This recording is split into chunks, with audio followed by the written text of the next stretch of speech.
sehingga kita bisa berkumpul dalam kegiatan diseminasi PJOK untuk untuk penularan ke teman-teman semuanya.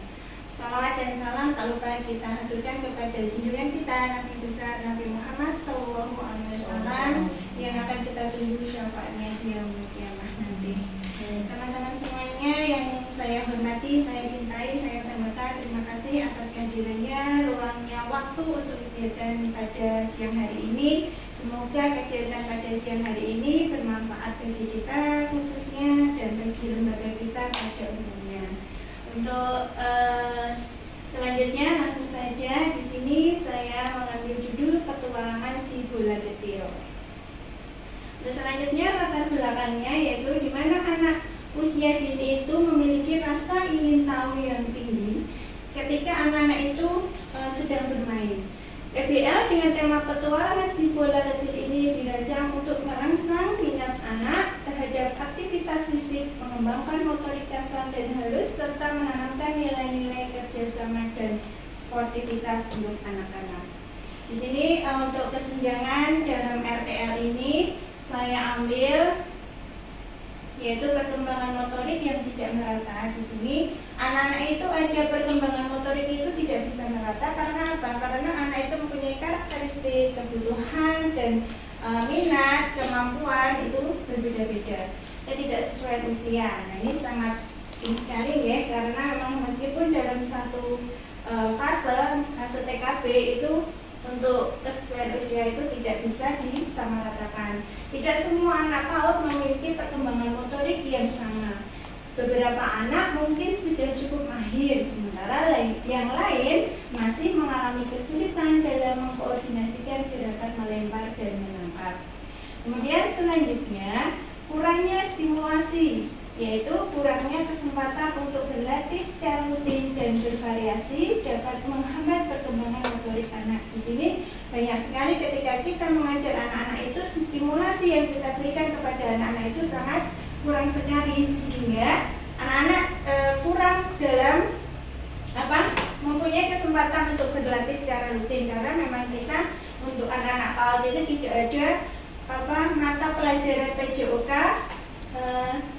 khususnya. Jadi PJOK di dalam PAUD itu kita selipkan dalam kegiatan sehari-hari. Jadi untuk kesempatan berlatih secara rutin itu akan sangat berkurang sekali, sehingga dapat menghambat perkembangan motorik anak. Meskipun motorik ini kita lakukan setiap hari, tapi tidak sering mungkin dan tidak signifikan, itu akan menghambat perkembangan motorik anak. Kemudian selanjutnya, minat dan motivasi yang rendah, di mana kegiatan yang kurang menarik. Nih, di sini anak PAUD itu sangat senang sekali ketika ketika media, metode yang kita gunakan itu menarik. Jadi anak-anak itu tidak akan merasa bosan, sehingga jika permainan lempar tangkap bola terasa membosankan atau terlalu sulit, anak-anak akan kehilangan minat. Jadi anak-anak sudah Ustazah aku bosan, Ustazah aku nggak mau bermain kayak gini, karena memang anak-anak PAUD itu kan usia yang kayak gitu anak usia sedang bermain. Jadi ketika untuk pembelajaran ataupun untuk aktivitas untuk olahraga ini harus dilakukan dengan menarik, menggunakan metode yang berbeda, menggunakan bahan-bahan yang berbeda, sehingga anak sangat tertarik. Ketika media yang kita gunakan itu membosankan, ketika metode yang kita gunakan itu membosankan, anak-anak akan kurang tertarik. Sehingga selanjutnya, kurangnya variasi permainan, penggunaan permainan yang itu saja dapat membuat anak bosan dan tidak terangsang. Nah, kita sebagai guru penggerak tentunya ya, kita harus bisa bergerak dan menggerakkan apa yang ilmu yang kita dapat, kita terapkan ke anak-anak. Jadi kita bisa berpikir bagaimana caranya mengambil mencari media yang sesuai dengan anak, yang bisa menarik untuk pembelajaran anak, sehingga anak-anak itu merasa senang, semua pembelajaran bisa mengena ke anak. Nah, semuanya itu kita tentunya harus melibatkan anak-anak, karena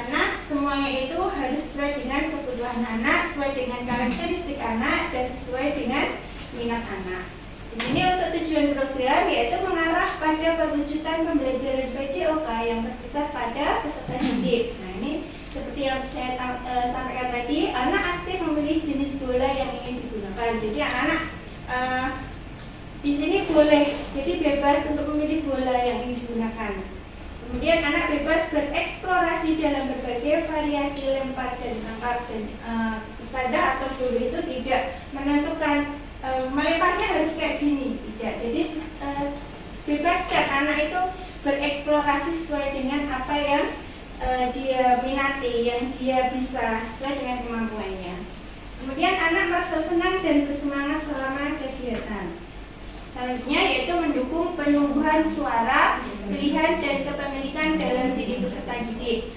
Anak berani mengungkapkan kesulitan yang dialami. Jadi ketika anak-anak itu ketika bermain, terus anak-anak bilang, "Ustadzah, aku kayak gini belum bisa. Kalau kayak gini bagaimana?" Anak-anak berani, punya rasa keberanian untuk mengungkapkan apa yang menjadi kesulitan bagi anak tersebut.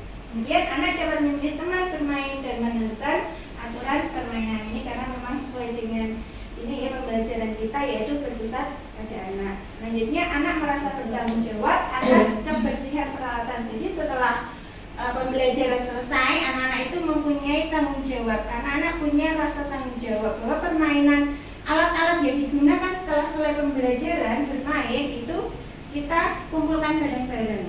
Jadi tidak gurunya aja ataupun tidak salah satu ketua kelas, tapi semuanya, semua anak-anak itu bertanggung jawab untuk mengumpulkan alat-alat yang digunakan dalam permainan tadi.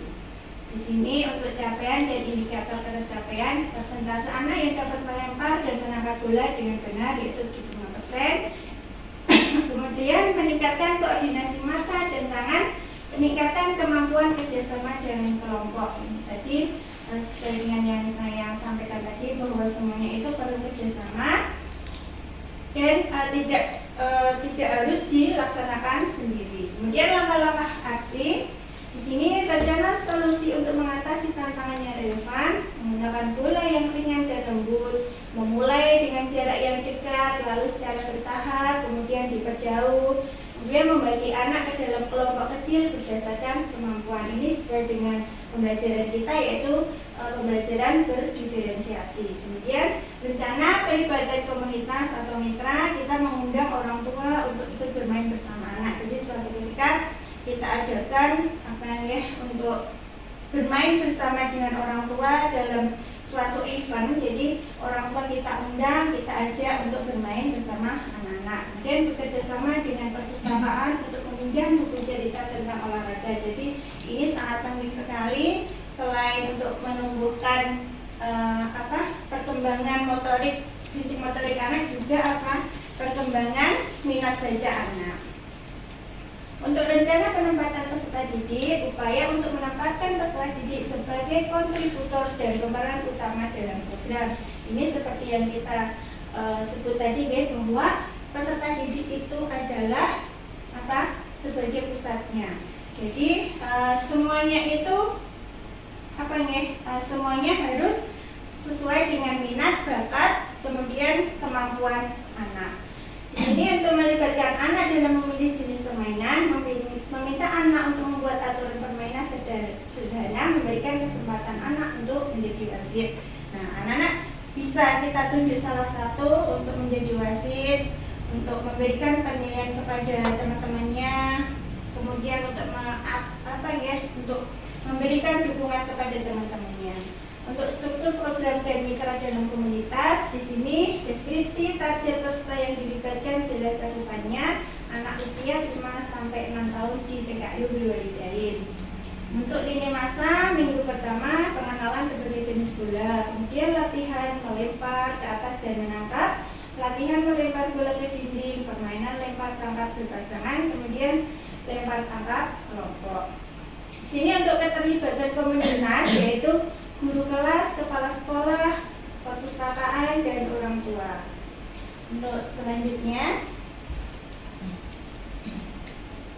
Nah, di sini kapasitas yang dimiliki oleh sekolah antara lain itu aset manusia ya. Aset manusia itu kepala sekolah yang sudah kualifikasi S2, guru di TK biru sesuai dengan kualifikasi S1 PAUD, kemudian peserta didik yang beragam sesuai dengan karakteristik dan punya minat kebutuhan yang beragam pula. Di TK biru Walidain ini juga ada anak yang berkebutuhan khusus, jadi kita harus merancang pembelajaran itu bisa dilakukan, bisa dilaksanakan oleh anak-anak yang hebat tadi, anak-anak yang berkebutuhan khusus. Kemudian untuk aset fisik, di sini mempunyai ruangan kelas untuk TK itu 10 kelas dan halaman yang luas dan aula yang memadai.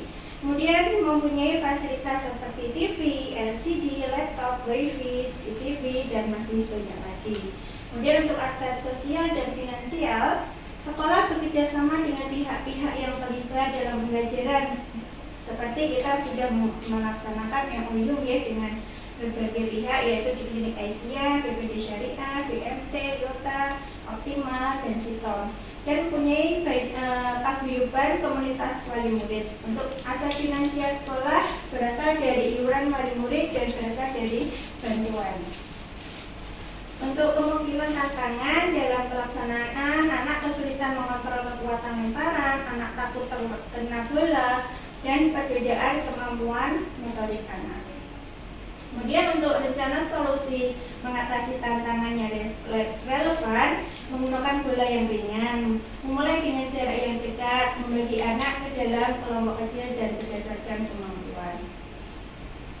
Untuk selanjutnya, rencana evaluasi program, program itu harus kita evaluasi dengan jelas. Jadi setiap akhir tema program kita evaluasi, kemudian sumber data yang akan kita ambil kita evaluasi berupa dokumentasi, foto, video kegiatan, jurnal pengamatan, hasil wawancara dengan anak, angkat untuk orang tua. Kemudian untuk teknik pengambilan data itu sendiri berbagai macam, bisa kita lakukan dengan survei pada orang tua, wawancara dengan anak, wawancara dengan orang tua, kemudian berdialog dengan teman sejawat, itu bisa kita laksanakan.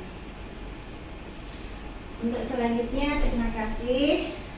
Ini pemaparan yang bisa saya sampaikan, semoga bermanfaat dan kita bersama-sama belajar di sini. Mohon masukannya, mohon dukungannya.